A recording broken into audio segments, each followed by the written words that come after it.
American Institute for Cooperation on Agriculture. Recording in progress. Please welcome the Director General. Muchas gracias, Sara. Thank you very much, Sarah. It is a pleasure to meet you. Congratulations for Agri-food. And as Director General of IICA, it is an honor to be participating at a meeting with two ministers of agriculture, as are the Minister of Agriculture of Guatemala and the Minister of Agriculture of Barbados. Eugenio Diaz from this day, possibly Dr. Ratanlel will be joining us in the next few minutes, and particularly representatives from the private sector that are strategic partners of IICA. And I refer to Syngenta, Bayer, PepsiCo, with which we are developing a series of activities under shared responsibility concept and in partnership with the public sector. Fernando Selder from Brazil, greetings. And I would like to comment simply as an introduction that IICA understands we are in a scenario that characterizes for an overlap of three different crises. First of all, the sanitary crisis with a significant balance of victims throughout the continent, and that has affected the way we live worldwide. In fact, the sanitary crisis further deaccelerates the economy, obviously generating a painful social image I will not refer to at this time, and where the backdrop is climate change, a matter which is something that cannot be postponed and forces us to redefine the direction, the sense of our development model, and where agriculture obviously cannot be left behind. That is why when the Secretary General of the United Nations, maybe 18 months ago, convened this World Summit of Agri-food Systems, we believed it was an outstanding initiative, particularly because of the motto. It is and was the summit of the people, a summit where no one can be left behind, no one can be left out, a summit aimed at action. And that led us from IICA and obviously from other institutions, led us to decide to take part very actively. We made our best on this path to the summit. We held 3 hemispheric meetings, fostering intercooperation at the ministerial level with the FAO.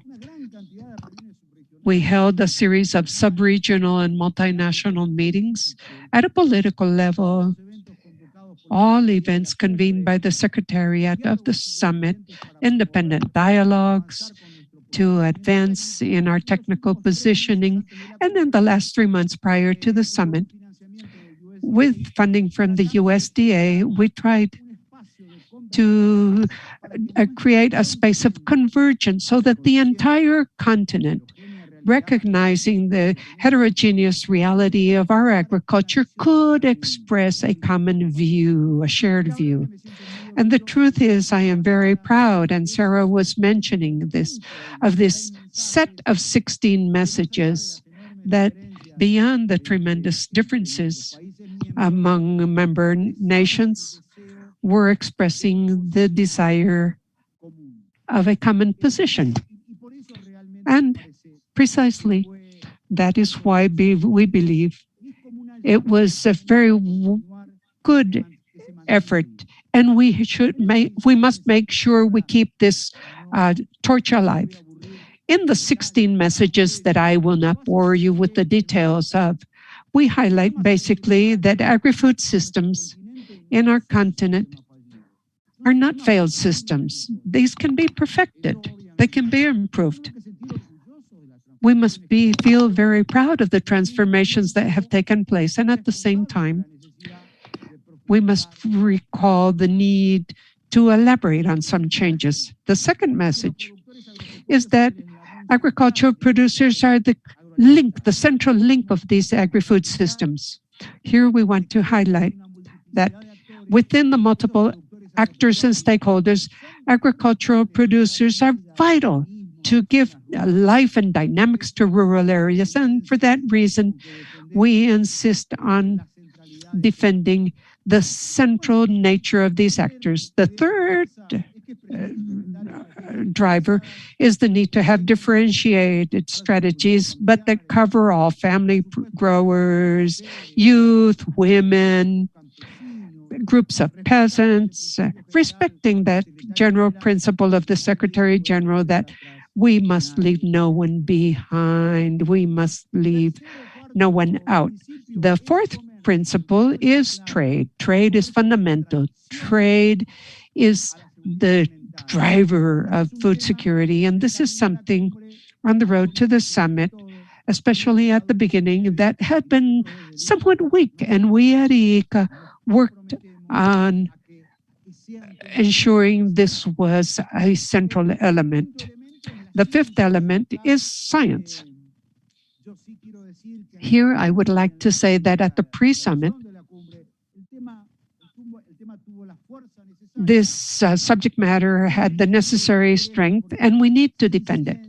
Because without science, without technology, without policies that promote innovation, it will be very difficult to continue advancing on the transformation of our agri-food systems. Continuing with the general principles, we defend the consumers are sovereign. That each state has its task and must undertake different prevention campaigns, and I acknowledge here the concern that exists regarding malnutrition, obesity, and all non-communicable diseases. What we cannot do is blame agriculture for all these problems. I insist of malnutrition. Agriculture is not to blame for that. But we're not looking for someone guilty here. No, we need to find solutions for a better transformation of agri-food systems that have to incorporate nutrition and undeniable alliance or partnership with environment. And I especially mention this because this is also contained in the 16 messages. I highlight the vulnerability of some sub-regions, and I refer particularly to Central America and the dry corridor and the countries of the Eastern Caribbean. So here I highlight sustainability, resilience as attributes that are fundamental blocks in the design and transformation of agri-food systems. We also highlight that agriculture is part of the solution, and I believe this is a message that has been absorbed by everyone. We must see the glass half full. We must share this optimism with caution, but very responsibly, talking about transformation of food systems. And lastly, public-private investment. And that is why I highlight the presence of such qualified actors of the private sector that give life to our agri-food systems and the need to strengthen public-private partnerships. I would like to share with you a few ideas from the IICA stance regarding what happened at the summit, positive aspects. At the summit, we installed the concept of agri-food systems as central elements to achieve the development goals and the Agenda 2030. And we believe these are fundamental elements. The second positive aspect is the need to expand the primary view of agriculture and incorporate the objectives of food and environmental sustainability. We believe these are very important, and we pledge to continue going down that track. Thirdly, agriculture is a fundamental part of the solution, particularly because of the role it plays in mitigation and adaptation to climate change. The fourth positive element, the multi-sectorial dialogues. This was very positive and must continue. And the last very positive aspect that is worth highlighting is science as the foundation for decision-making in building a new series of public policies that have to stress more intersectoriality of agriculture.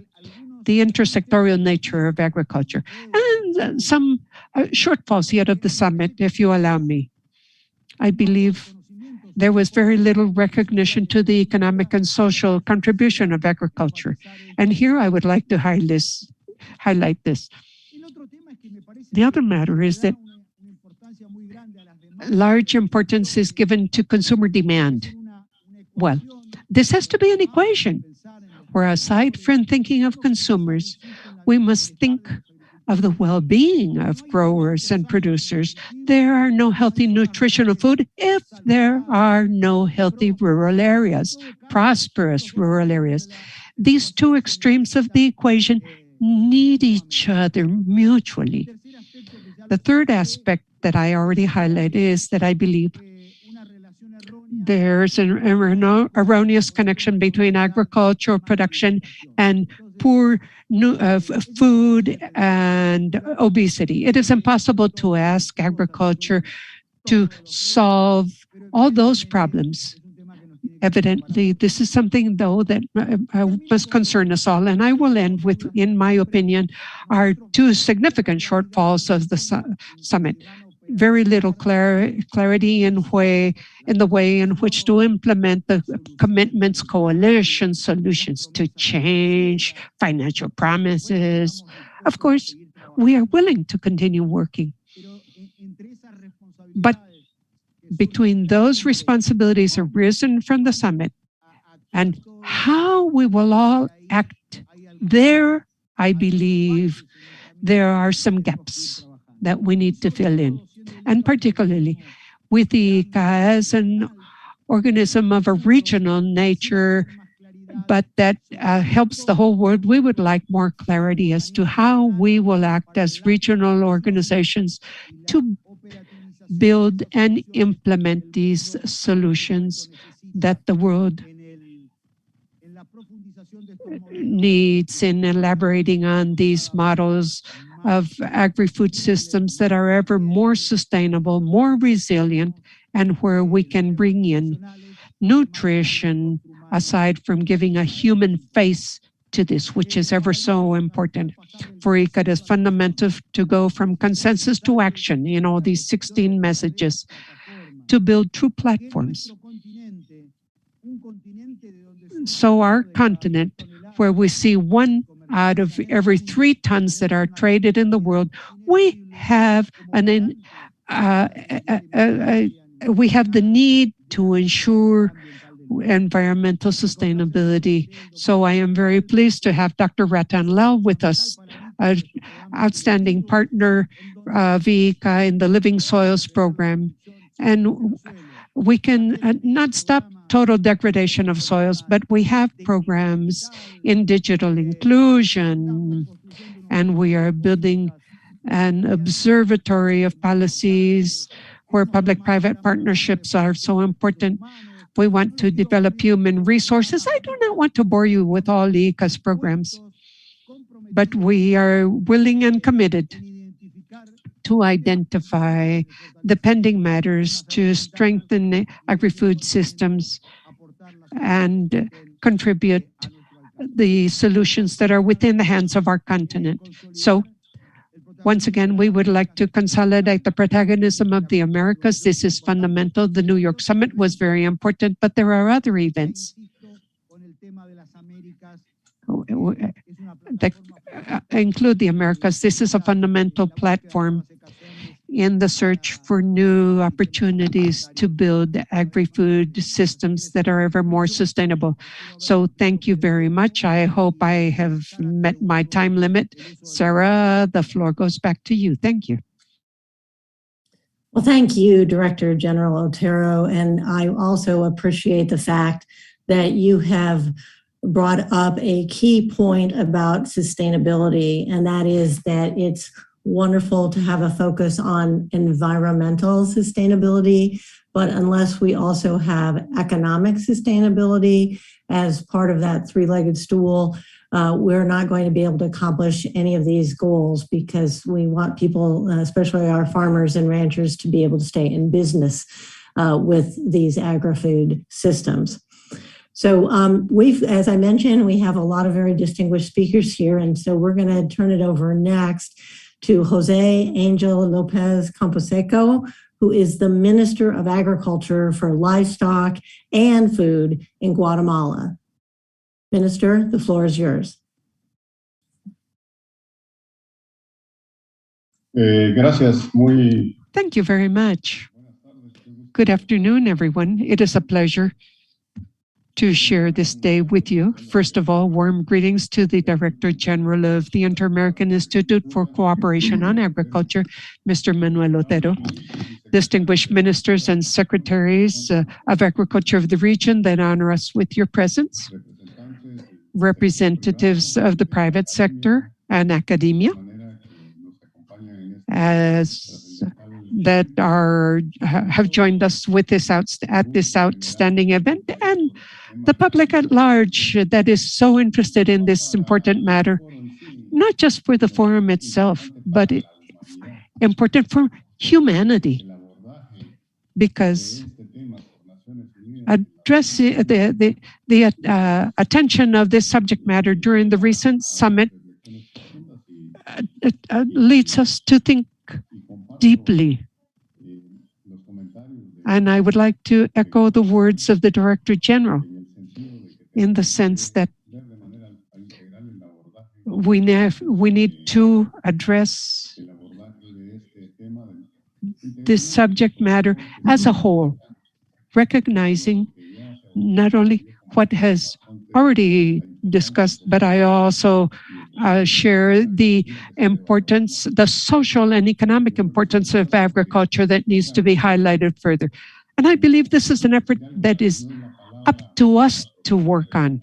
Perhaps we must dignify, if we can use that term, we must dignify the contribution of agriculture to humanity, and that it be recognized not only as food, but quote and unquote, but also all the other implications it has, especially in the effort made by all the inhabitants of the rural areas.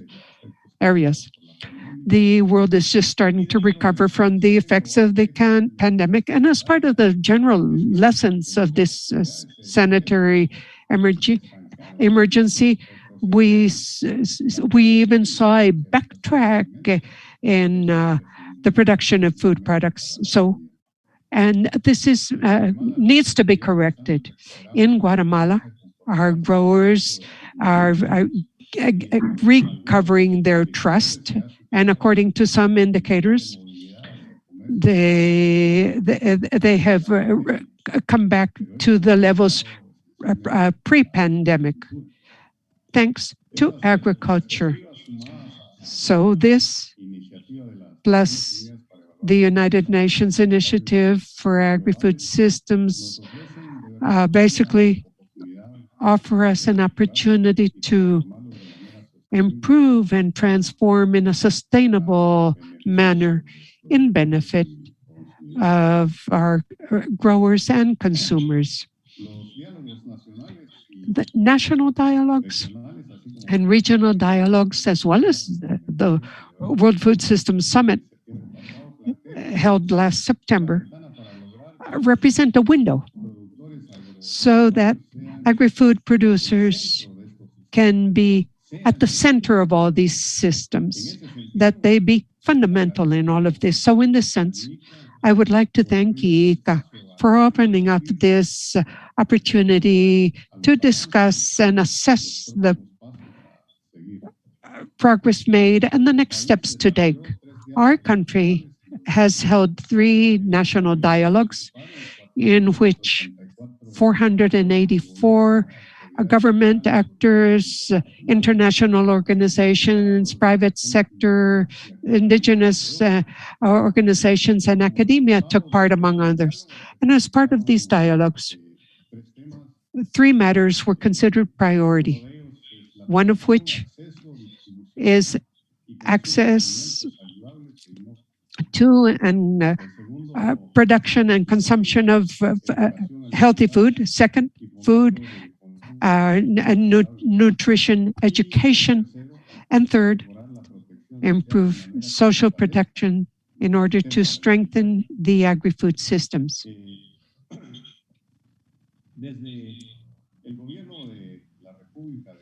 From the government of the Republic of Guatemala, we have driven initiatives like a national crusade prioritizing food production, but also education and fostering healthy homes and good practices, among others. We have driven the rural development policy, participating in the production of food for self-consumption and a sale of surplus. These efforts aim at strengthening rural economies. And lastly, actions for the recovery and production of soils, investment in productive infrastructure, and access to and availability of food, organization, markets, institutional capacity building. One without the other make no sense. All of this has to be addressed in a comprehensive manner. These national dialogues have allowed us to develop a roadmap, which among other goals aims at counteracting hunger and ensure access to food, ensuring sustainability of productive systems, strengthen resilience and adaptation to climate change, and to ensure the availability of productive soils, aiming at the future. These aspects are aligned with the 16 key messages that have been supported by the countries of the Americas in the different spaces organized by IICA. And I believe this was a very good strategic step of the Americas and of all members of the Central region, particularly the ministers of agriculture of the Central American region that have accepted our commitment, that have accepted our part in all of these. And agriculture is fundamental to eradicate poverty. We want to drive rural development and protect the environment. We support the initiative of transforming agri-food systems to meet the growing demand of foods, ensure food security, increase production and trade, without ignoring, obviously, the application of sanitary and phytosanitary measures, and to implement new technologies and cleaner productions and more public-private partnerships. So I reiterate, our region is a key for the food security of the world, and we want to help mitigate the effects of climate change. As you well know, our region is very vulnerable to such phenomena, and in the recent hurricanes in the year 2020, we've suffered this. So that is why we need to work with international and regional agencies specialized with an investment so that producers, growers, and vulnerable organizations, women and youth and indigenous peoples can participate more actively in the design of their development, and that they effectively be agents of change. So in this sense, I would like to invite all sectors to join efforts, providing technical and financial methods that will give us a clear path. Only in this manner will we be able to transform our food systems, and will we recover from the pandemic, and will we ensure the future of our region as we all desire. I would like to thank you for the opportunity given me to share these ideas and words with you, to share the efforts we are making as a region and also as a country individually. But I believe this line of work will allow us to advance significantly, and particularly with the dynamics that IICA has brought to all efforts made in the Americas, and to coordinate so that we can have a common roadmap to value the contribution of the Americas to the agri-food systems. Thank you very much. Good afternoon. Thank you, Minister. And just a quick follow-up question, if I may. The Director General mentioned the importance of science in the 16 principles, and you mentioned technology. From your viewpoint, do you think that the people growing food in your country have the right type of access to science and technology to be as productive as they possibly can be? Well,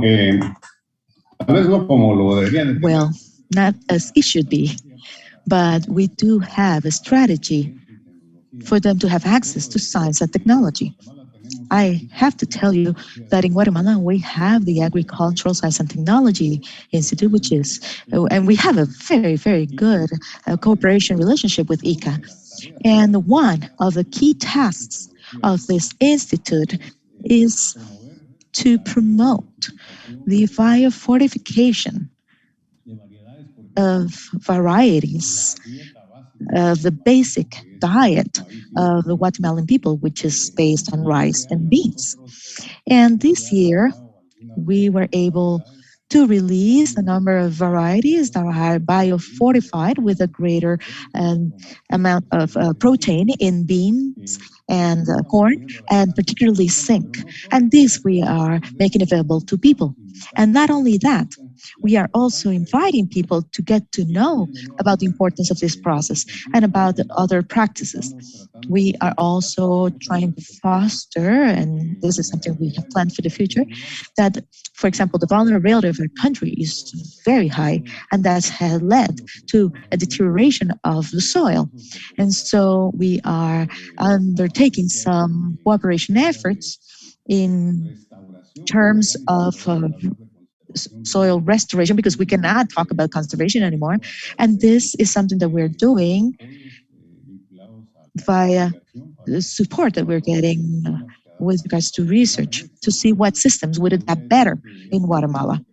So this is an effort that we are undertaking, and we are trying to restructure as well everything that has to do with research and outreach. We do a lot of research, but sometimes that doesn't go all the way to the people, doesn't reach the people. So we want research to be translated into something that producers can actually use. Thank you. Well, thank you. I know that one of the reports that was released during the World Food Prize activities is the annual GAP report, which is a measurement of global agricultural productivity. And this year it found that actually a lot of producers globally are falling behind. So it's certainly a topic of science and technology that we need to keep our eye on in order to keep meeting global expectations. So I think I'm going to move my order here just a little bit because one of our speakers is having a little trouble logging in. So we're going to skip over and see if we can call on, I'm looking for, is Mr. Zellner on? There we are. I see you now. Thank you. So Fernando Zellner is the Special Advisor and the Minister of Agriculture for Livestock and Supply in Brazil. So welcome, Fernando. Thank you very much, Sarah. Good afternoon to you and to everyone with us today, esteemed ministers, esteemed Director General, representatives from the private sector. I have the honor to deliver these remarks on behalf of Minister Teresa Cristina of Brazil. It's a pleasure to be here and deliver some remarks on how we assess this year's United Nations Food System Summit and also about our expectations going forward. So this has been a critical year for sustainable development as it has marked the entry into force of the Paris Agreement targets as well as the beginning of the last decade for implementation of the SDGs, the Sustainable Development Goals. And in both these agendas, agriculture has a crucial role to play as a driver of economic growth, social inclusion, environmental conservation. In other words, as Director General has mentioned, agriculture is part of the solution and not the problem. This is what we have tried to show at the Food Systems Summit this year, and it's also an important part of the message that the Ministry of Agriculture is taking to Glasgow next month as well.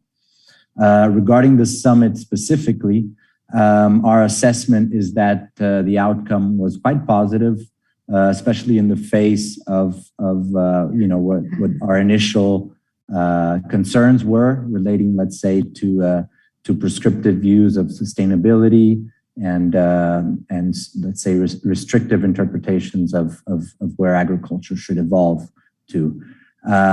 So we're happy to see that the agriculture was recognized for its contribution to the 3 dimensions of sustainability, that prescriptive views were replaced by a recognition that there is no one-size-fits-all solution to achieving sustainable food systems. And IICA obviously had a large role to play in achieving these results. We're convinced that IICA's coordination was fundamental for the Americas to reach the 16 messages that we agreed on. And these messages, I think, gave a strong display of unity of the region in formulating, a message that was the core of our positions. So we believe these efforts were vital in getting the point across to the organizers of the summit that this process could not lead to a single solution, but necessarily had to recognize that there's different paths to sustainable food systems, that science, innovation, as well as was mentioned, and open trade are essential tools to promote sustainable productivity gains. Domestically, we also organized a series of national multi-stakeholder dialogues, which were very positive and allowed the government to capture the views of civil society, academia, and the private sector that would eventually feed into our national pathway document, in which we outlined some of our priorities and some of the main challenges that we face in improving our food system over the next decade. We also feel that the coalitions may be a good way to continue work in some of the most important topics debated during the conference. As was mentioned, I think that's still, let's see, to be seen. While they provide a multi-stakeholder platform that can be used flexibly in accordance with national priorities, we think that's a positive thing. We still have to see how some of these governance details will kind of change themselves and how these coalitions will advance going forward exactly. Brazil has joined coalitions on school feeding, on food loss and waste, and on sustainable livestock, and sustainable productivity gains as well. And we're still considering a few others. And our hope, obviously, is that these coalitions will serve to galvanize action, and especially partnerships, which is what Brazil is interested in order to disseminate its sustainable productive practices to countries with similar realities. We also feel that there's an opportunity for IICA to play a role in some of these coalitions with its technical support. I think in particular in the case of sustainable livestock, in which we had some excellent technical work that was done by IICA during the preparatory process for the conference. And some leadership is needed as well to move forward, as this is one of the coalitions that doesn't seem to have, let's say, a parent institution or entity coming out of the summit itself. Obviously, you can count on Brazil for this process. We very much intend to advance this and other issues together with the members of IICA. And again, I think that the display of unity we gave as a region was, in our view, one of the main reasons that the outcome was so positive. I'll switch to Portuguese now and just to conclude my remarks with some additional comments on some of the points that were asked. Muito obrigado. Eu quero agradecer mais uma vez ao IICA pela sua liderança. Thank you very much. I would like to thank IICA once again for their preparatory process for the food system summits, because it was fundamental that led to the union of our region. If we think about the future, we see that there is an area where IICA can participate, particularly with everything that has to do with sustainable livestock and technical cooperation. Brazil is very interested in being part of partnerships to work with countries that have common interest and have a common reality to ours. And I believe this is a very positive thing, and I would like to thank IICA for all their efforts, and please do count with Brazil forward. Thank you. Thank you, Minister Zellner. And you mentioned sustainable livestock a couple of times in your comments. That seems to be a target for a lot of activist groups right now around the globe. Certainly, we've seen the advent of a lot of plant-based proteins, but others are suggesting that there should be room for both. Can you give us your quickest explanation to those who are very critical of livestock and whether or not they can be sustainable, and share with us why you think livestock needs to be a key part of production agriculture moving forward? Yes, thanks, Sarah. That's a very important question. Well, one of our main concerns, as you pointed out, I mean, during the preparatory process, was this narrative that was put forward based on sort of reducing the consumption of red meat, not only on sort of health grounds, but also in terms of environmental aspects of the emissions related to animal husbandry. But we feel that sustainability has three pillars, and they have to be considered in an integrated manner.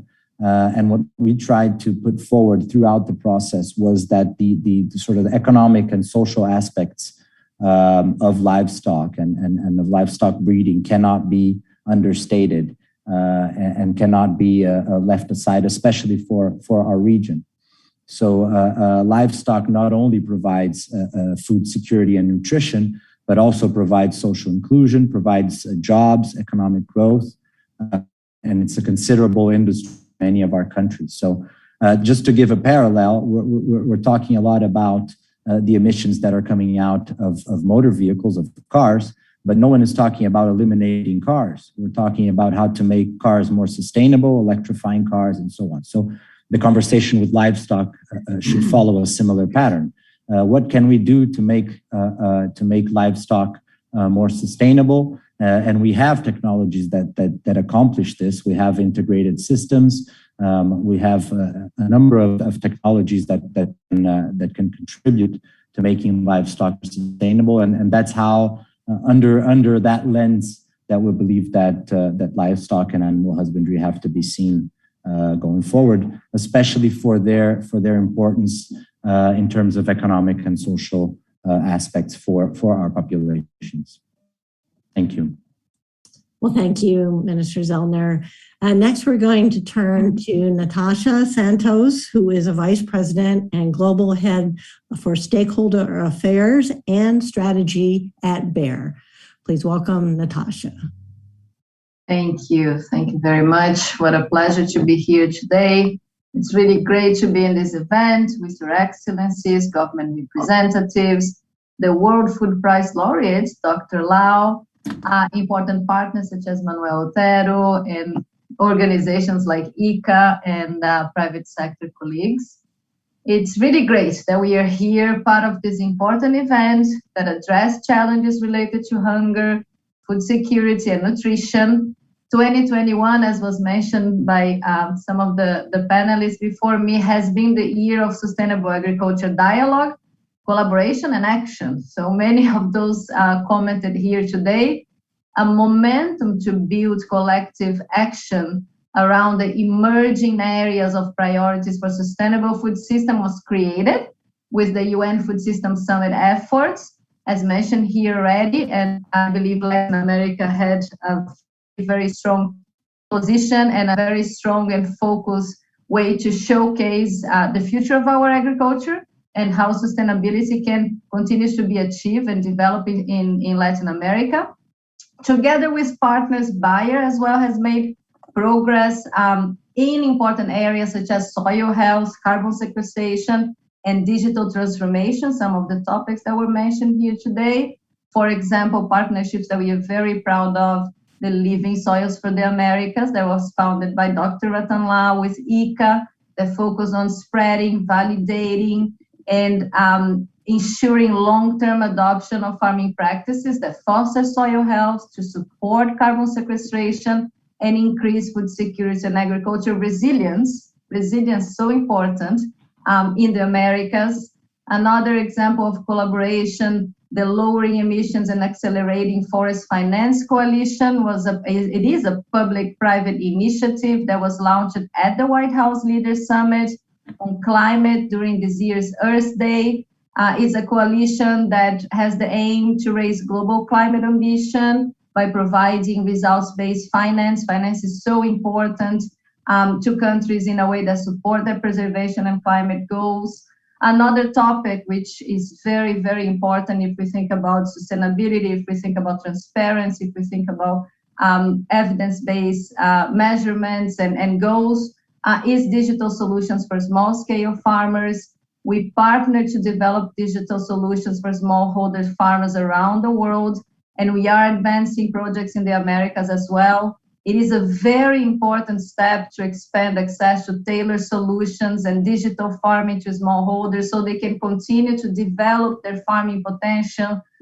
Those initiatives we present, of course, our commitment, but the commitments of our partners as well to accelerate sustainable agriculture, environmental protection goals, but very important to continue to work towards zero hunger and nutrition in the public-private space via those ecosystems partnerships. The GAP report was mentioned, was launched this week, and it shows progress, but it shows a lot of concerning food security gaps, protein access gaps around the world that we need to continue to be focused and we need to continue to work to fill that gap. And very important to me, particularly, and of course to the organization that I work to, we really believe that lasting sustainability will arise from helping farmers become more productive and resilient, therefore supporting their communities, provide them with innovation, but innovation that address increasing complex range of needs and connecting them to markets. So we can ensure that produce is sold more widely and for a fair price. And this is very important that the collaboration and the projects that we engaged and that we partner with are farmer-centric, that have the farmers' challenges in mind, and that the goal is to address those challenges that the farmers have. And then looking beyond, we should continue, and we are continuing to be committed to mobilize action and partnerships in areas like innovation, because innovation holds the key to system level changes. Innovations need to be tailored to farmers' needs, but they are very important if you want to accelerate the sustainable future that we have been talking about.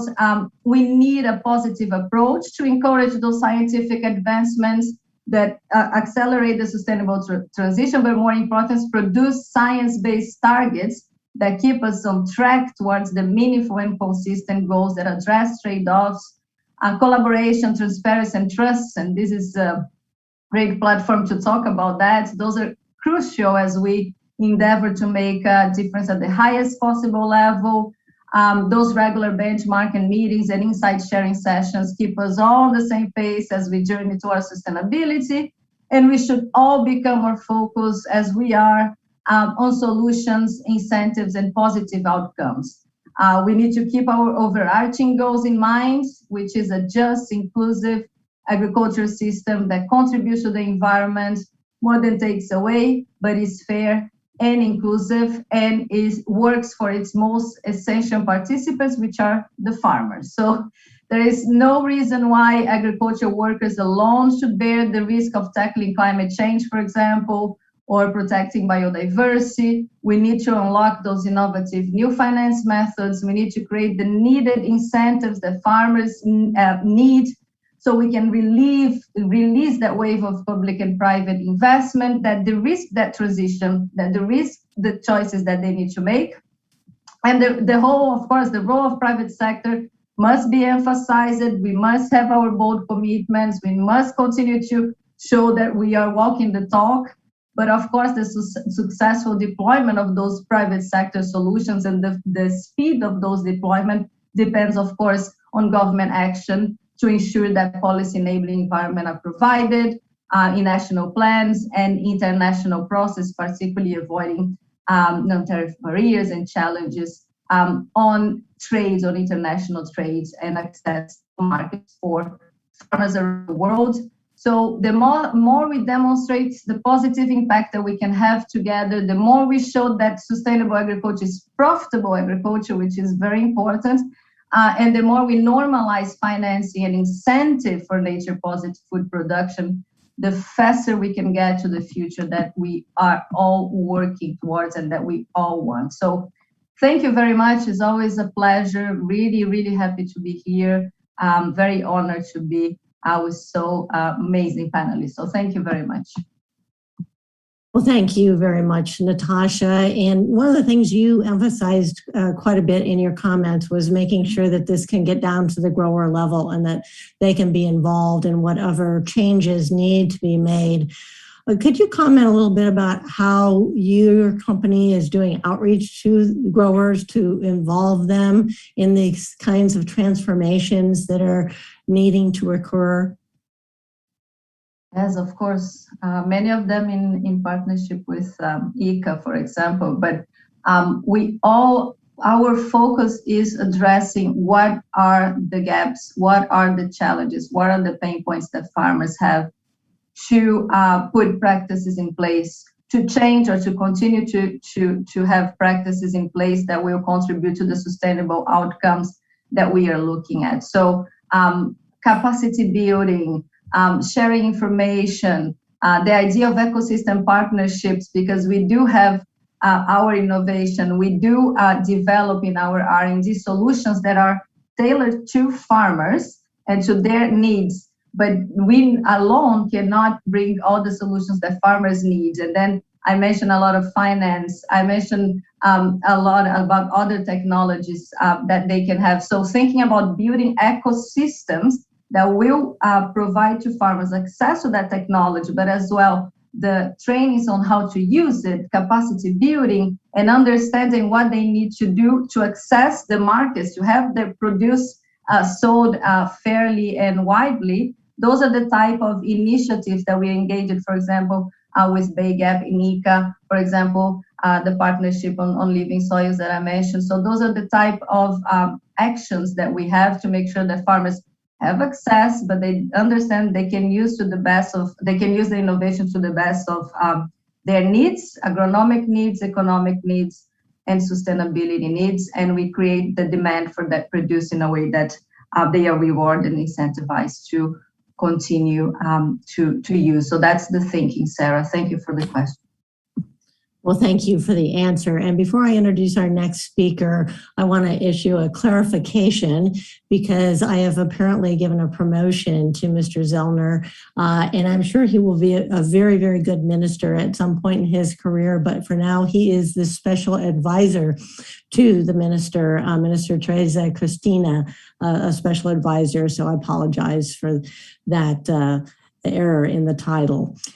Next up, we're going to hear from our special friend from Barbados, who's been able to connect with us, the Honorable Indar Weir, who is the Minister of Agriculture and Food Security for Barbados.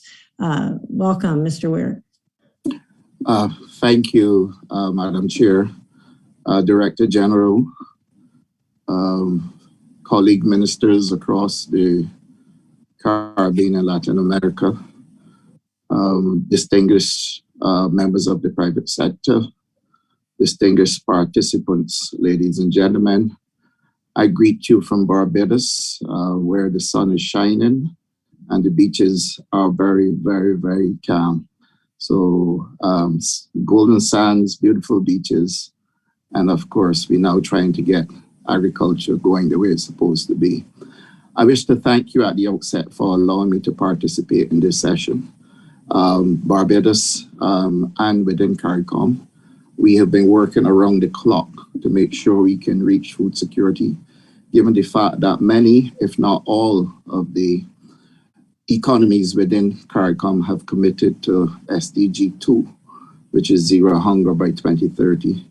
And that if we are to be serious about making sure that the one thing we need to protect is our food, then we need to make sure that we are addressing the issues that are brought upon us by climate change, whether it be prolonged droughts, floods, or indeed invasion of pesticides, of pests and the improper use of pesticides.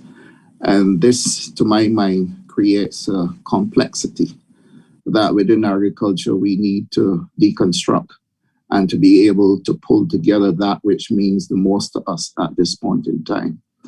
A friend of mine told me that they were recently traveling and they went to a certain establishment where the shelves were empty. Shelves were empty because ships are not allowed to come at the pace they used to come at.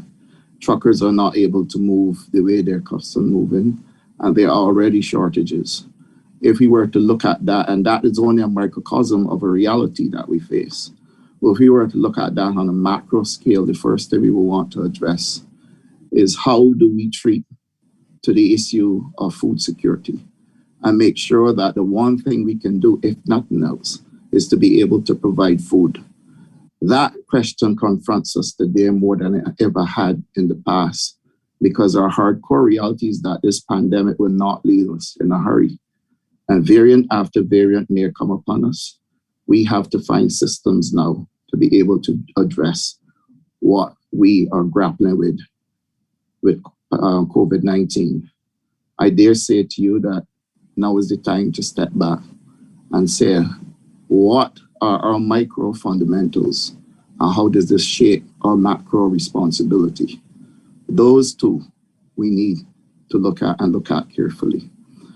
Our soils need to be fertilized properly. We need to look at new systems through which we can do agriculture other than in an open field modality.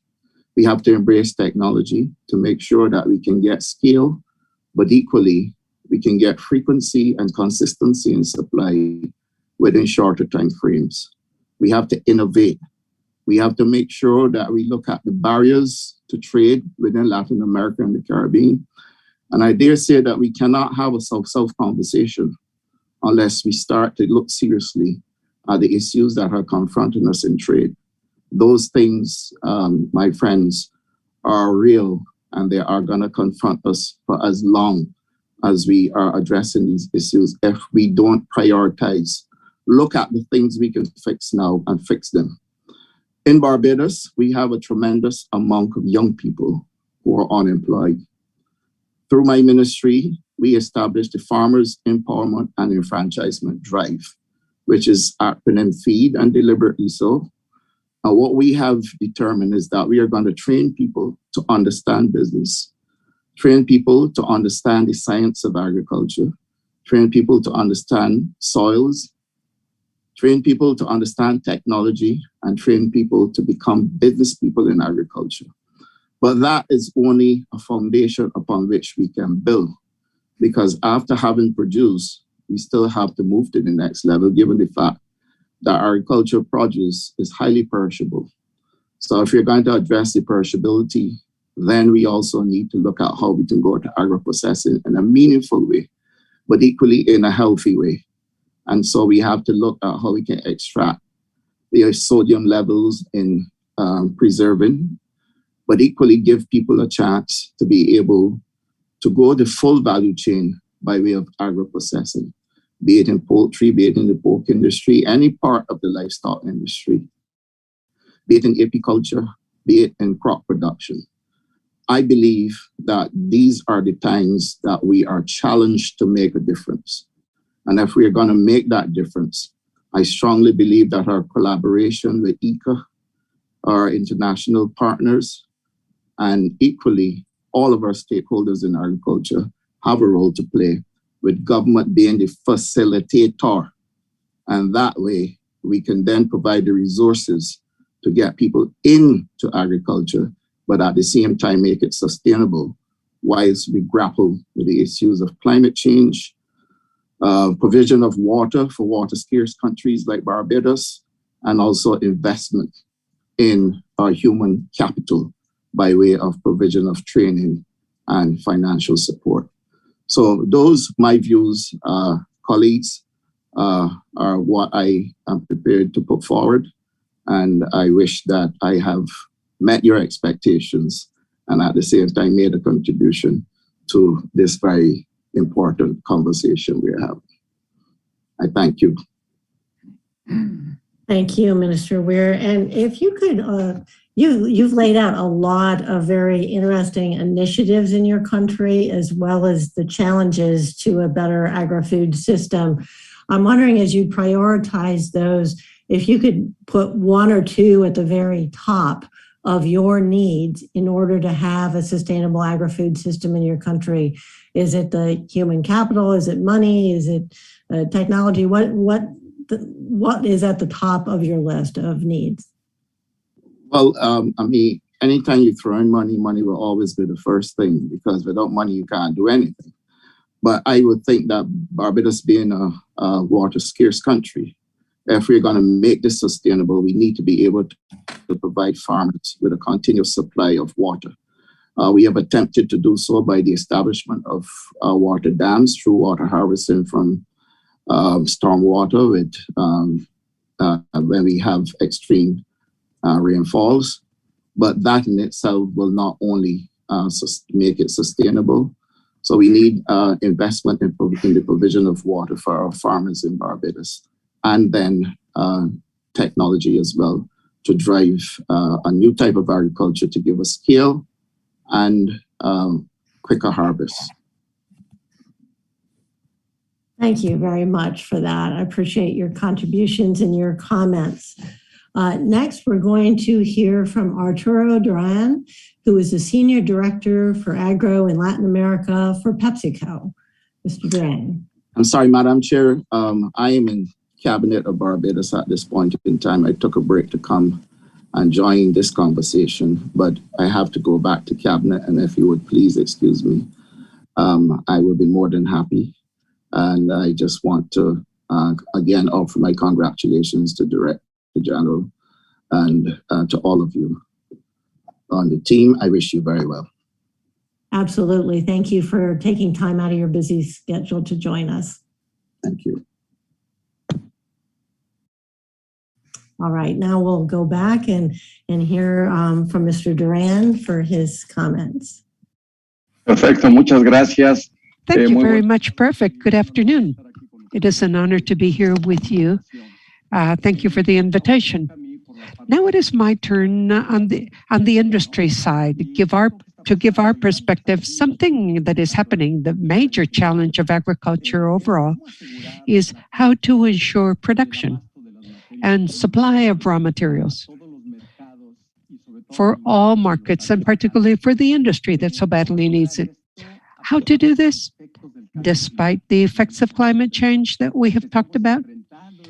Well, this is something we are confronting every day. We see the water shortage, flooding, drought. Something very important and relevant is soil degradation. Pests and diseases, the things that we did not have before because of climate change. And for all of this, it is of utmost importance that both the industry as well as the governments, academia, and all institutions related to agriculture and our farmers themselves, if we do not work together to create a resilient agriculture program, as we have been hearing about, This is the only way we will be able to face and address climate change. And this is something that is here to stay. To create resilient agriculture, well, there are several paths to go down. We, for example, as industry, directly involved in the rural areas, have several initiatives that are currently implementing these together with the farmers, the growers. It is not just one. And with many institutions, depending on the country, and particularly with other companies that are in the same line of agriculture. And we are sure that these initiatives themselves, I will try to present now, can be implemented in all fields of agriculture and for all crops. But before I go into this, allow me to think out loud. Of all of us involved in agriculture, we must learn to unlearn, because what used to work in agriculture 10, 15 years ago is no longer sustainable in the present. It is no longer possible to continue working as we used to work in the rural areas. And we, thanks to the pandemic, if we can call it that way, ever since 2020, we have started to take advantage of technology in the virtual world. And we are, every month via Zoom, we are holding workshops for farmers with which we have a direct relationship and contracts. 200, 250 growers, just imagine. And we work with them and discuss current relevant issues and matters such as those that are helping them and will continue to help them to be successful in generating that economy they so badly need. These are conferences where we invite experts in different subject matters. We had the big privilege of inviting Dr. Ratan Lal, who spoke to more than 250 growers regarding regenerative agriculture and living soils. We also had conferences on soils, how we can return life to soils after deteriorating them so much. What can we do with the growers in biological control, smart irrigation systems, technology. It is mandatory, especially where we do not have sufficient water. Pollinizer programs, bees, as we will know, more than 30% of the bee population has disappeared in Latin America. And right now, we already have a program in all countries of Latin America, flower garden programs and pollinator programs to return something to nature. We also have field digitalization. Without technology, we'll not be able to move forward, and particularly early detection of pests and diseases with the help of drones and satellite imagery. So as summary, we need to learn to unlearn. And we all have to learn new things, innovative things, to ensure resilient agriculture. To give you another example, we created and are about to launch is a Facebook page for all growers in Latin America, so that they are in continuous contact, and that each country can consult another country on their best practices, what is helping one, what is helping the other, instead of waiting for the government or the local people to come along or the industry to come. No, amongst them, so that they can start working as a team. So learn to unlearn and learn new things. That is up to us. And another thing that helps us all is what we call the Sustainable Fund Program. Basically, this program was designed to maintain 3 exclusive pillars and achieve these goals together with other growers and farmers. The pillar number 1, that all farmers need to be validated and certified by the company, and that is the pillar of the social side. The environment is number 1. Everything related to the use of agrochemicals. What are we doing? Indiscriminate use of agrochemicals? No. The other one is the economic pillar, very important also. Everything that is related to contracts, and long-term agreements with all our producers. And the social side is all the part that has to do with the health and well-being of all field workers. Oftentimes what we usually ignore or set aside. Hopefully tomorrow, all farmers in Latin America will be able to have the possibility so that they can sell to produce instead of produce to sell. Because the latter puts them at a disadvantage when there are intermediaries. And lastly, something I would like to share with you is that we have also broken away with beliefs in the sense that digitization and field technology is not for small-scale producers. No, we have to break away with those myths and beliefs.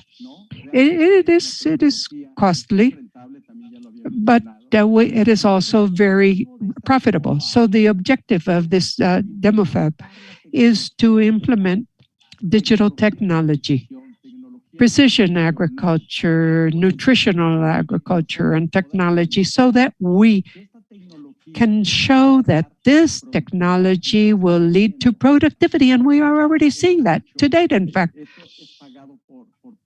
And this is paid by the company, but no producer wants to take the first step. Remember that. They don't want to dare. So we are doing it to convince them so that they can see the importance of investing in technology. If they do not, they will be in serious trouble because of climate change that is getting ever worse. So in productivity, what we have seen in all countries of Latin America where we are working, we have seen productivity using these technologies. Productivity is what, 20, 30% greater, depending on the geographic location. Savings in water, more than 30% savings of water. A reduction in the use of agrochemicals and fertilizers, way over and above 25%. So it is much cheaper, less costly to grow. We ensure better quality, better crops, and at the same time, as a result, we are also helping regenerative agriculture, measured and audited, just as the effects of greenhouse gases. And the technologies we are seeing ever since 2020 through 2021, this we can do in all regions if we want to do it together. We're talking about 16 demonstrative farms where we have invited our providers and providers of different technologies, irrigation technology, and we have another one which is smart use of water through using sensors, crop protection. We are working with Bayer and Syngenta on this because this is joint work, as I said. We are also working with nutrition effects, crop monitoring through drones, telling us, and there are growers that say this is the first time that in 10 years that I do not apply a kilogram of pesticides because the drone's imagery says there is no need to apply nitrogen or potassium and the crop is healthy as can be. So we are helping the environment. We are ensuring productivity, and I believe this we can continue to replicate in all areas and in all crops. So to learn to unlearn and learn new things, we need to renew ourselves so that the future does not catch up with us. This is what I wanted to share with you. Thank you so very much. Well, thank you. It's great to hear the perspective of Pepsi and all the different efforts that your company is delivering for agriculture and the food industry. So in the interest of time, I'm going to just jump ahead and introduce our next speaker. So hopefully our last three have some time, as well as the Director General, to come back and do a wrap. We're happy to have with us Jose Izambert, who is a business sustainability lead for Latin America and is with Syngenta. So Jose, welcome. Thank you very much. It's been a pleasure, a real honor being here in this panel. I will now switch into Spanish para saludar a Manuel Otero, Director General. I would like to greet Manuel Otero, Director General, and all my colleagues of the panel. I would like to start my comments with a reflection of how Syngenta how at Syngenta we see the transformation of agri-food systems in the region. And basically for us, it lies on 4 principles, among others, but that are fundamental. And for here, the first, this is very much aligned with the 16 messages that IICA, together with the governments of the 34 member countries, developed to have farmer at the center of all transformation actions. So farmers and field workers as custodians of nature, of natural ecosystems in a agricultural production system. Secondly, foster and promote the concept of regenerative agriculture as the fundamental model to achieve transformation of agri-food systems in our region.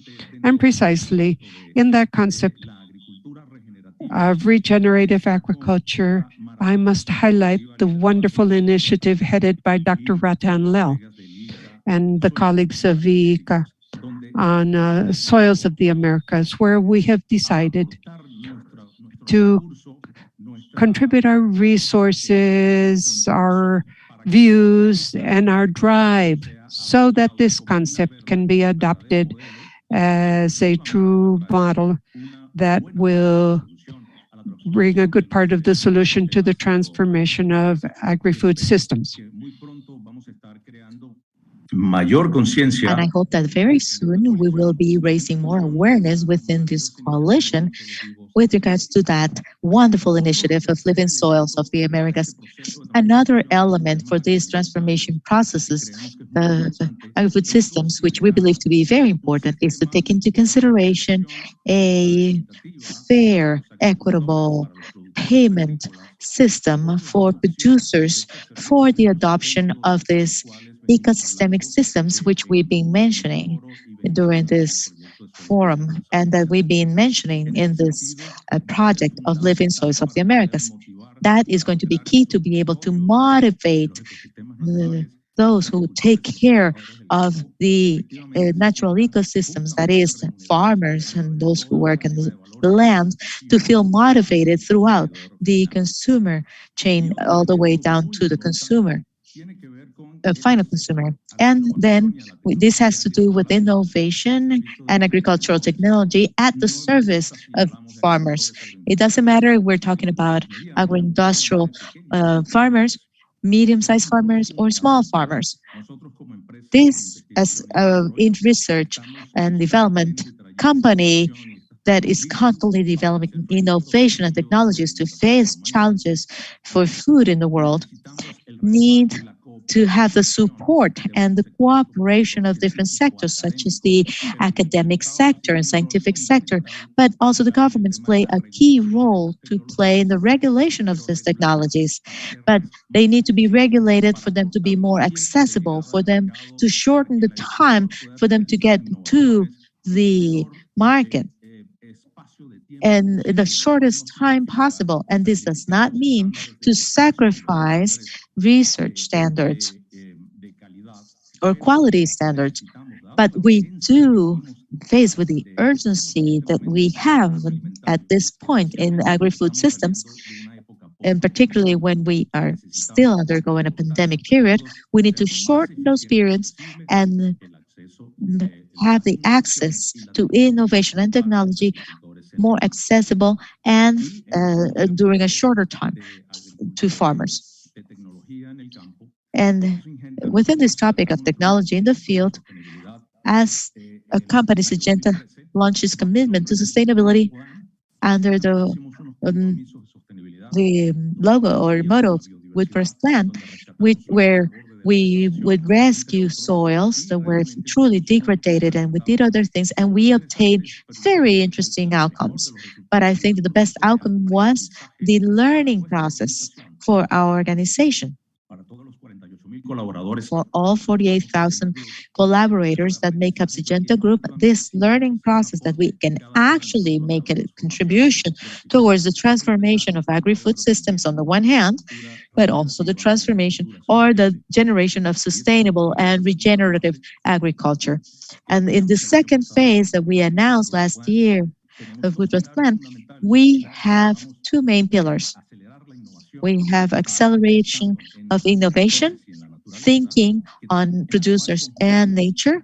And here we combine all the different technologies, such as the protection of crops, or productions for the protection of crops, high genetic seeds of high genetic value, products of biological that may control biologically diseases and crops, as well as for the nutrition of plants, and the combination of IT technology under digital agriculture. And by combining these four factors, we are contributing and helping agricultures to have and attain a sustainable agriculture.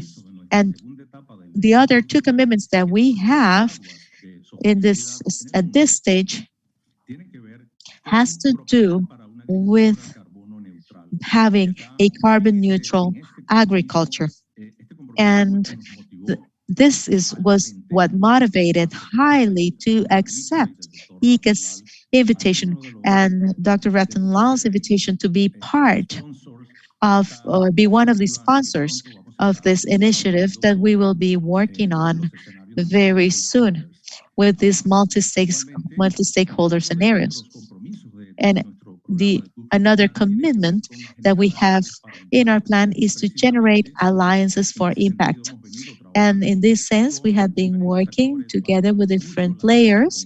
We really appreciate our partnership with IICA because of everything we have done together and for allowing us to participate in this type of forum where we can present our science-based knowledge and developments.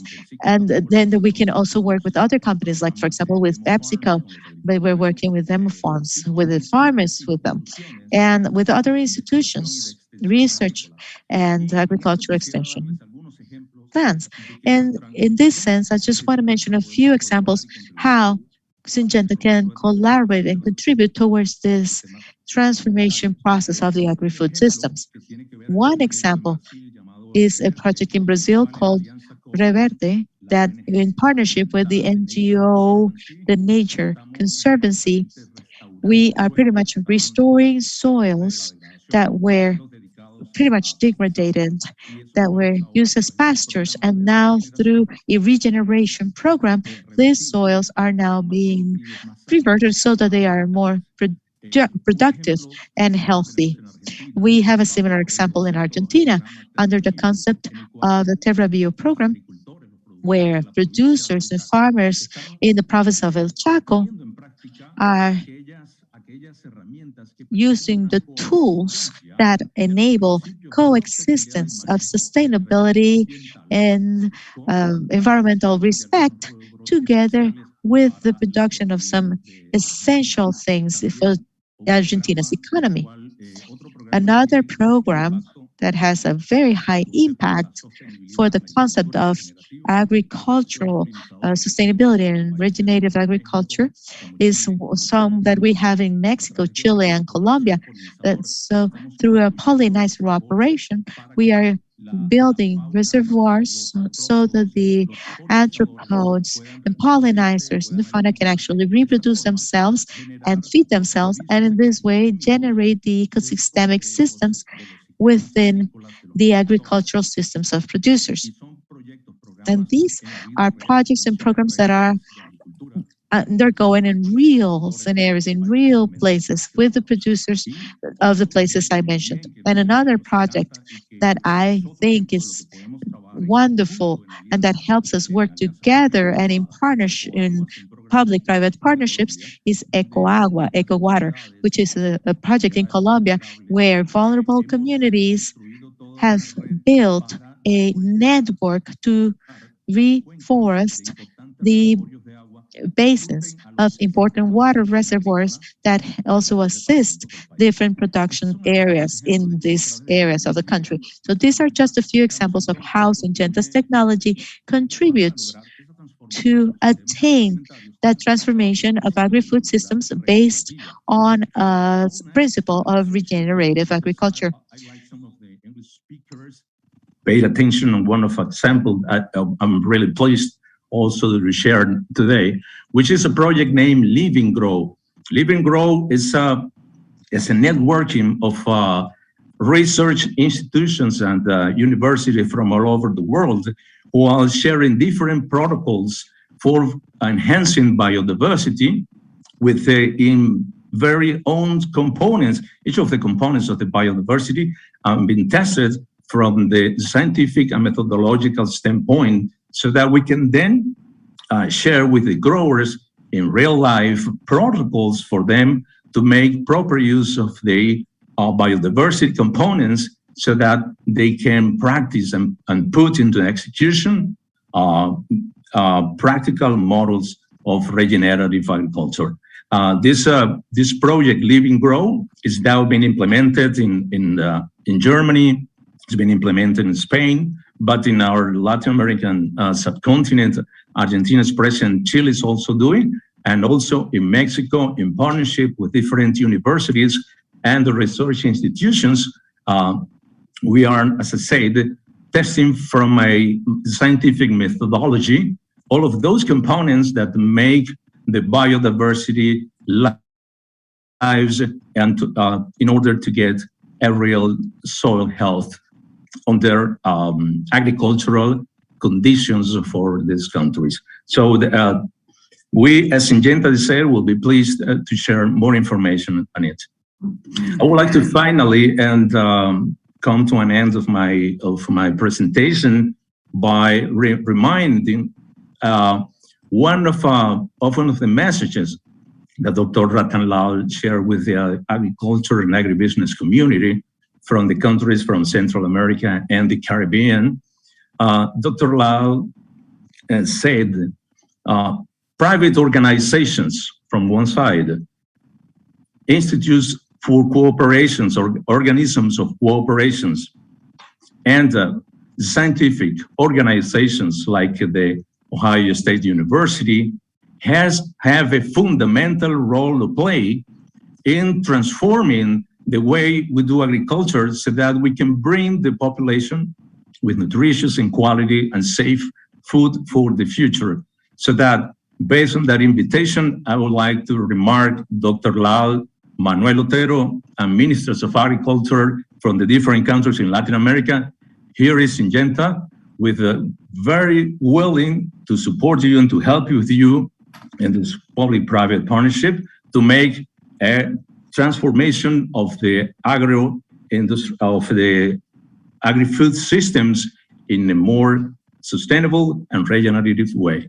So with this, I just have to say thank you very much to the IICA and all of the panelists for this conversation. Well, thank you for your comments. We're going to move quickly now because I do want to make sure we can hear from our last two speakers, and we may run a little bit longer than we originally intended, but please welcome next to present is Eugenio Diaz Bonilla, who is head of the Latin American and Caribbean program at IFPRI. Thank you very much, Sara. Muchas gracias, Manuel, y a todo el IICA. Thank you very much, Sara and IICA, for your invitation. It is a great honor and pleasure to be here with all these distinguished panelists here. And also, thank you to the audience. I was asked to talk about two topics. First, what are the challenges? And second, what to do about them. So first, I'm going to talk about the challenges outside the agri-food systems, but that are also touching upon the agri-food system, and then the challenges within the agri-food system. And then on what to do, I'm going to start the other way around. I'm going to start with what to do within the agri-food systems and then give some general comments on what to do outside the agri-food systems. So what is, with regards to the agri-food system, if you look at the last report of the UN on world food security, and we know what's going on, the main problems for food security have to do with war, social violence, and rupture of governance, democratic governance. And the other problem that we have is a macroeconomic crisis. And we also have the negative climate shocks, and now we have COVID shock. So these four elements are the ones that condition somehow the how we need to do this and things that we need to consider. With COVID, we know that the primary sector has been able to respond, but there are more problems, as Mr. Lopez Campos Seco mentioned, is the part of distribution. And there are more problems in terms of demand. Okay, so these are 4 topics that we need to develop. And now I'm going to talk about the internal issues within the agri-food systems. That's easy because we already have the 16 messages by the ministers. And I would like to highlight 4 messages from 5 to 8 that have to do with nutrition, consumption, the consumer, and food. The consumers want cheap food. And government has to have food that costs very little, but that have good prices for the producers. And that's usually a policy problem. And they have to be accessible, easily accessible, so people don't have to walk kilometers to get their food. They have to be easy to prepare, and they have to have a good flavor, and they have to be good for the health. And so what would be a healthy food that wouldn't allow us to have this health problems that we have nowadays? Well, consumers do they really want to have a sustainable chain? Are they concerned about deforestation or not? Well, Dr. Manuel Otero mentioned the consumer, and that is defined very well in the messages. Now, the other 9 to 10, science and technology, that is key, but it's not only science and technology in the primary sector, but also in the rest of the chain. If you look at just greenhouse effect emissions of around 16 gigatons equivalent for CO2 have to do with the agri-food system, a third of the emissions worldwide. And this have to do with soil use, but 6 have to do with processing and the consumer, including also other things. Toneladas de CO2 equivalente, pero también necesito tener ciencia y tecnología en la otra parte. Tercer punto, el mensaje Third point is message 11 of the ministers. Co-funding, investment plans, and I will come back to this. And the last point is trade. And I give you an announcement. We have published a book for the upcoming WTO meeting regarding Latin America. So we have very broad things and very limited things within the agri-food area. Let us think of what we can do. The Food Systems Summit has given us 2 avenues, 2 different approaches on what can be done. One mentioned by Fernando Sellner a moment ago, coalitions, right? We have specific matters there, and he mentioned the coalition regarding sustainable animal husbandry, food for schools, reduction of waste, zero hunger. All of these coalitions are private sector, civil society, government, international organizations. And he also mentioned that many of these need still an anchor. How do they coordinate? How do they implement this? The Secretariat, how will it move forward with this effort? The other part is the country plans, individual country plans. In the UN report, they say that UN will have a representative that will help coordinate the national programs from the stance of the United Nations. That is not enough. We need international financial organizations, particularly in our region. We have to think of the OAS and IICA that are regional entities. So we have coalitions on one hand and development plans on the other. So this is a historical perspective where we had a big thrust towards integrated plans to get out of underdevelopment, or Albert Hisman that says, okay, we can have specific actions that will generate connections. Okay, but we can work on both at the same time. So that is the first part of the endeavor. But we need to have metrics to measure this. What do we want to solve? What does it mean from the stance of how the problem was solved? What number is telling me that the problem was solved? Zero hunger, is that zero or is that less than 25%? Zero emissions in the entire agri-food system or only in the agricultural sector or as a whole? Zero carbon, zero CO2, or zero CO2 equivalent. We need metrics. What does a healthy diet mean? It is not clear yet what the components of a healthy diet is. We have nutrition, how good or how bad is red meat for health. It is good, very good for some things, but not for others. So we need metrics. That is my second point. So, and the third one is we need government organization through policies, biotechnology, and co-funding. Very quickly, allow me to move into co-funding.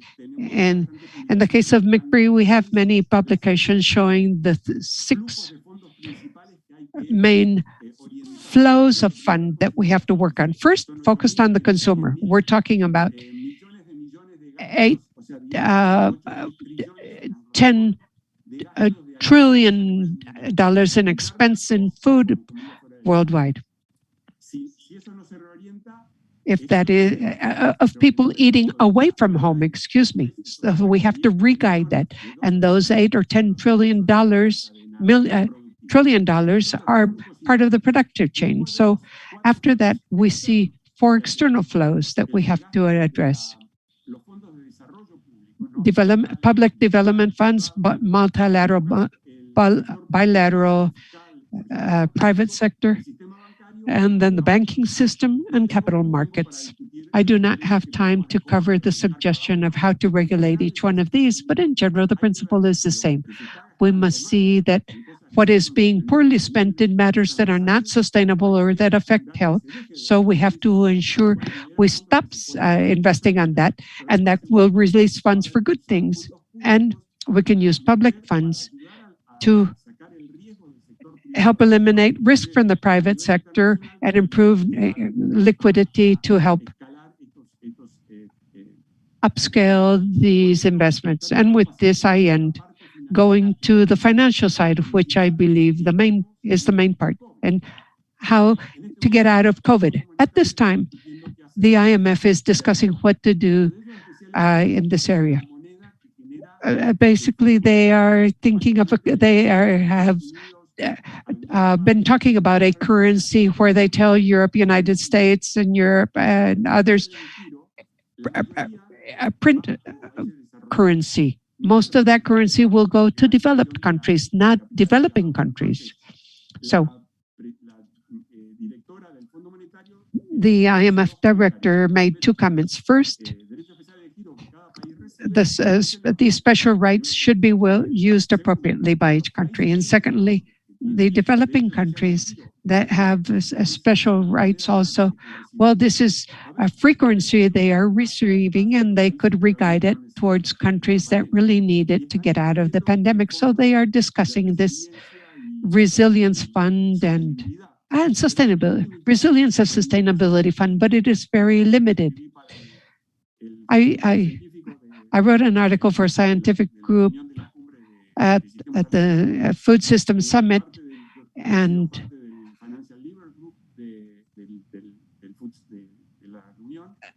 they discussed my paper at the meeting, but what to do with these special rights.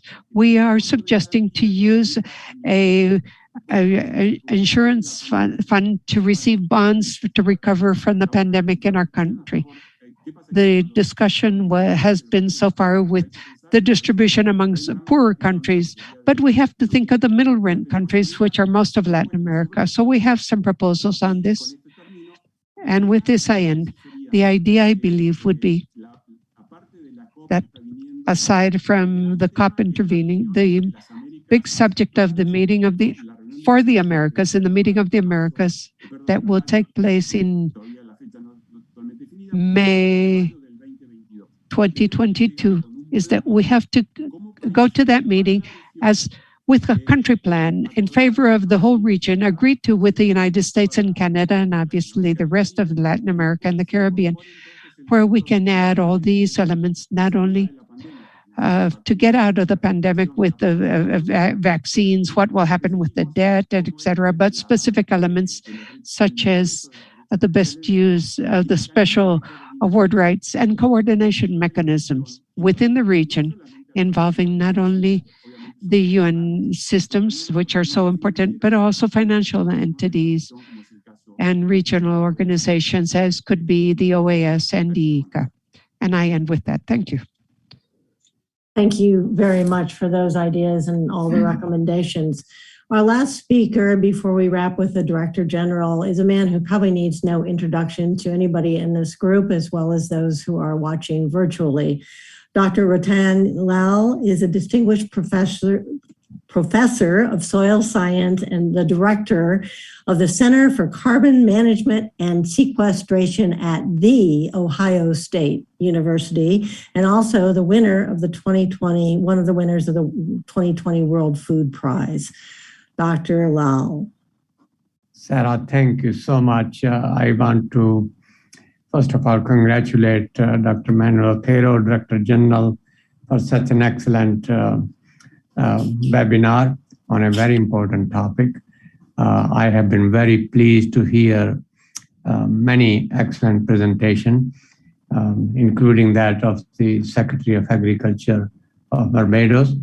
I must say that this morning I attended a meeting in which 3 Ministers of Agriculture, Secretary of Agriculture are present from North America, Minister of Agriculture from Canada, United States, and Mexico. And some of the views they expressed today were very similar to what was discussed here. I want to highlight some of the points made in addition to the 16 points that Dr. Otero mentioned. I thought it was very important what the private sector representative said. For example, Natasha Santos mentioned about the farmer-centric approach, which I thought was very well stated. Jose Antonio Syngenta highlight importance of cooperation with private sector, and Arturo Duran of PepsiCo mentioned the focus on soil degradation.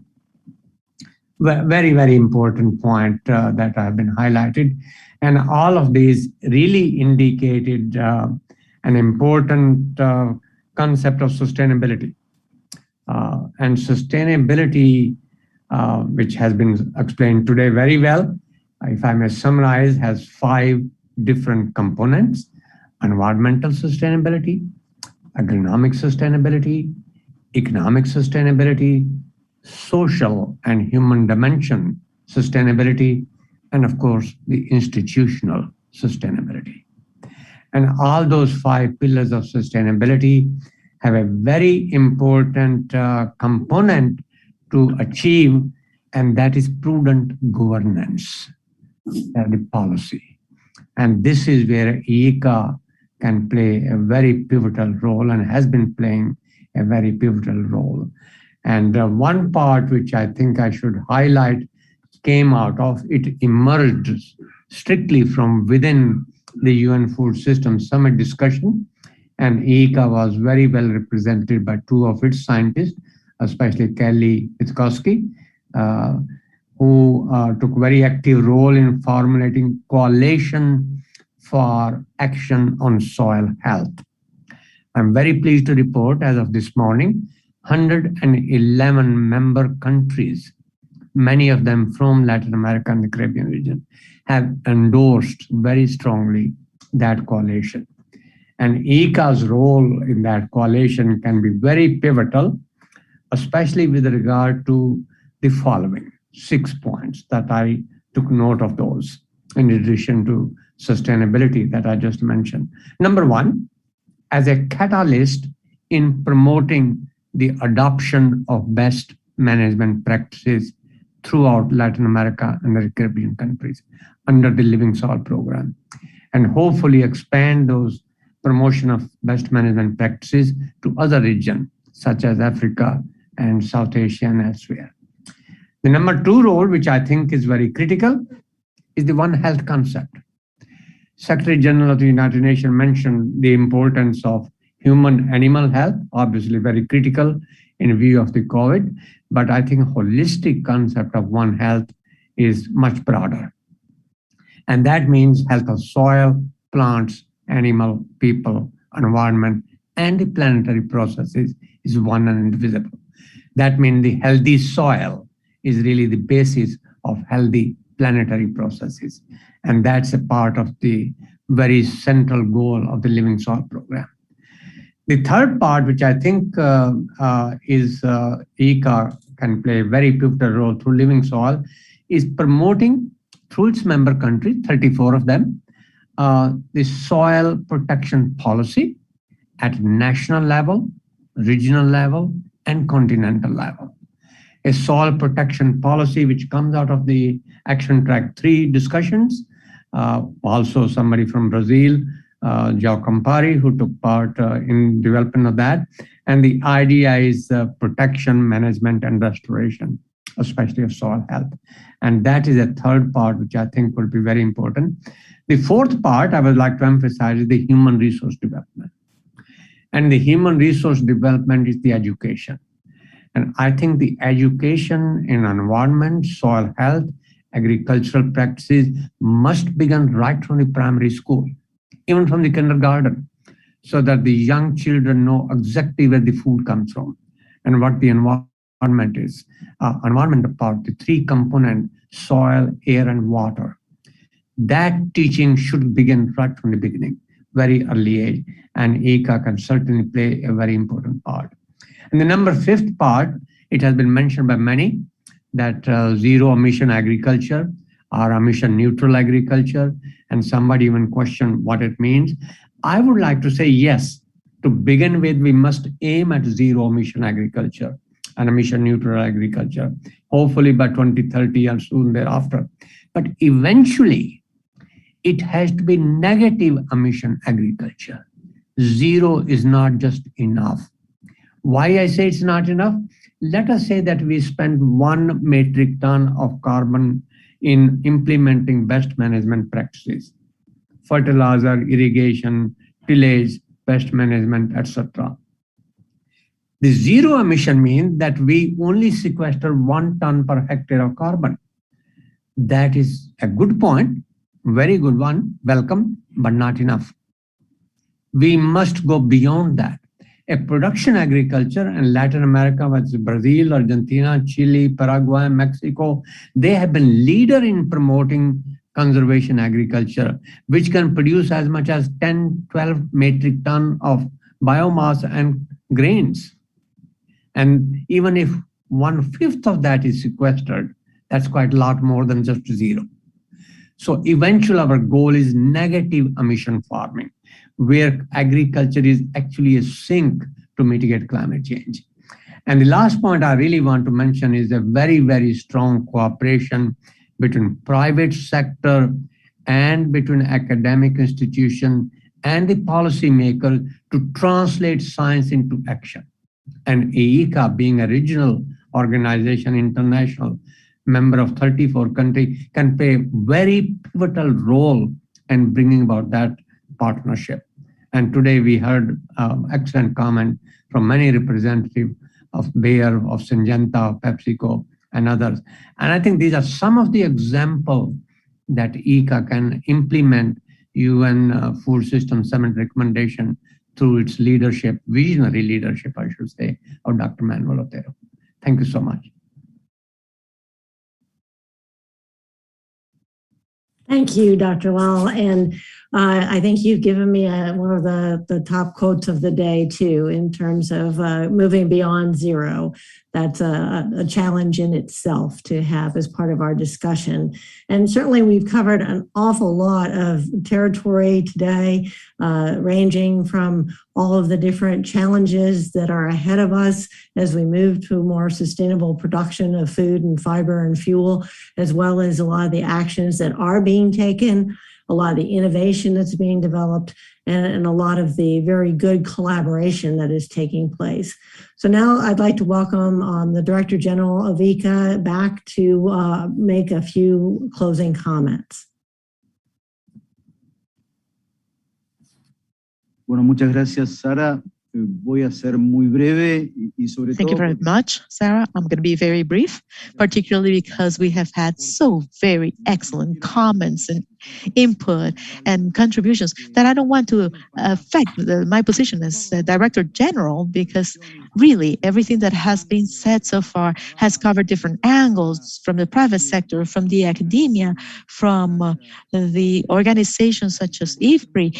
So I'm going to be very careful with what I say, but I would just like to highlight that agriculture is at the top of the world agenda with this systemic perspective that is integrating one and understanding that it is a fundamental factor that where what's at stake is the future of the human beings is a very serious topic. I think that everything that was said is very good, because instead of thinking of who are the culprits, we are looking for solutions and trying to see the way ahead and taking some very concrete steps and understanding that the Americas are the ones who will guarantee the nutrition and food security and the environmental sustainability of the planet.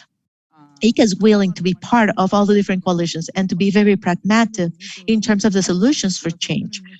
Solutions are not all in agriculture, as it was well said by Eugenio. We need to have a macroeconomic clarity, new financing strategies, as Natasha was saying too. Alliances for innovation, because agriculture has to play a key role. I think we all agree that the keywords are regenerative agriculture, carbon neutrality, One Health. So it's time to move to action. And please do count on us. Count on IICA as a pragmatic, committed institution that will continue contributing to these partnerships. So once again, thank you very much to all of you. And I reiterate my commitment to continue working with all of you. Thank you. Well, thank you very much, Director General, and thank you again to all of our participants who have been listening to this webinar. It has been recorded, so you will have a chance to perhaps dial into parts of it that you may have missed at a later date. I really appreciate also all the efforts of the IICA team to put this together, and all of our distinguished presenters today who've done an excellent job sharing their unique perspectives on these overarching challenges. So thanks to everyone, and we'll call it a wrap. I hope you enjoy the rest of your day. Thank you so much. Have a good day.